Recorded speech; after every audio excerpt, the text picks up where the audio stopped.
Let's focus back in. Now you can see why Thanos wanted to kill half the population out there. Just road rage. Do we start? One word or phrase, guys, about the movie. Ah!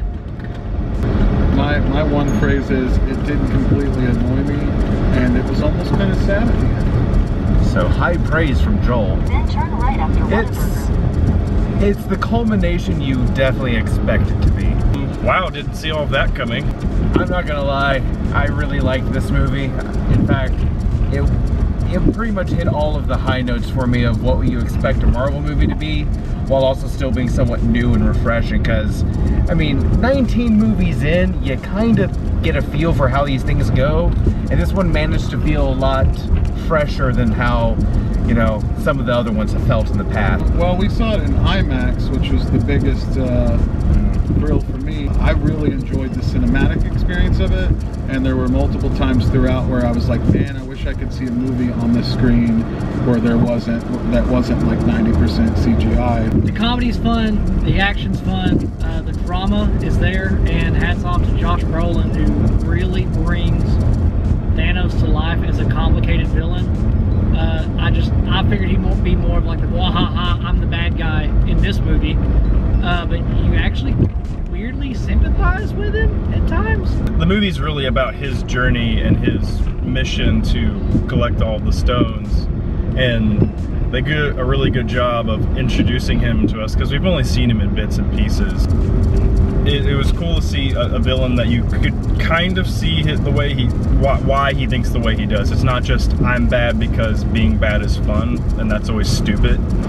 For having a cast of like 500 people, they did a good job balancing everyone. A lot of people did suffer a little bit from screen time, like they didn't get a lot of it, but they did a decent job of giving everybody kind of a moment. With this movie, Marvel has finally really answered its villain problem, and it really kind of did it with parts of its Netflix series and also Black Panther to an extent. Yeah. Of having a villain that's complicated, that's compelling, that you want to know what's going on with them, that really drive the story, as opposed to just being the bad guy color palette change version of the hero.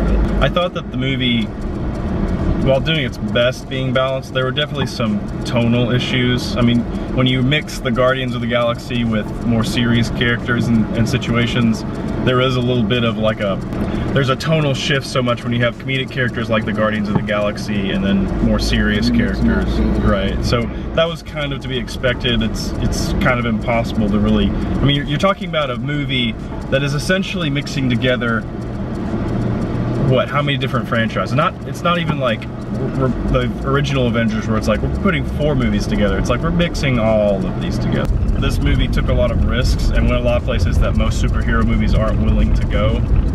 So I mean, and from the moment the movie starts, you suddenly know, because of the choices made in the story, that you're like, this is not your typical superhero movie. Like things have stakes, things are going to happen. You will cry during parts of it, which I think most Marvel fans will expect. Alright, so let's wrap this up. So would you guys tell people to watch this now, wait till later, maybe on Blu-ray digital, or to burn it with fire? I would say definitely go see this movie in theaters. We saw it in IMAX, and I'd say if you have the chance, definitely do that, because it was fantastic, being my first IMAX movie. But this is the culmination of 19 different films, 19 different storylines. It's worth it to see how all of these not only collide, but I would say seeing this sort of final chapter of this third phase of movies that have been going for 10 years. I didn't mind it at all. I thought it was very watchable. I also noticed that I didn't get tired or worn down at any particular spot. It flowed well, and I wasn't bored. I think, you know, possibly the screen could have helped because it was just so glorious. But you know, I mean, I don't think I have to recommend it, because I think if you like comic books, you're gonna want it. You're gonna go anyway. I'm going to tell you what you already know. Watch it now. The internet is full of spoilers. This is 10 years of this major like crossover franchise taking place. Major events happen. It's just go and watch it. It's worth the money. And yeah, I would say definitely go watch it If you're a Marvel fan, if you're not big on movies, you'll still be enjoyable, but you'll probably get lost a lot along the way. Definitely try to see it on the biggest screen you possibly can. That's the only thing I can recommend for you. But other than that, yeah, thumbs up. Before I kill us on the freeway, make sure to subscribe, hit all the stuff that we like, so we'll do more of these videos. Want to thank our sponsors, 1-800-GIVE-ME-PIZZA. Don't drive, just dial, and we'll catch you next time. See ya. At Rowdy Peacock on the Twitter.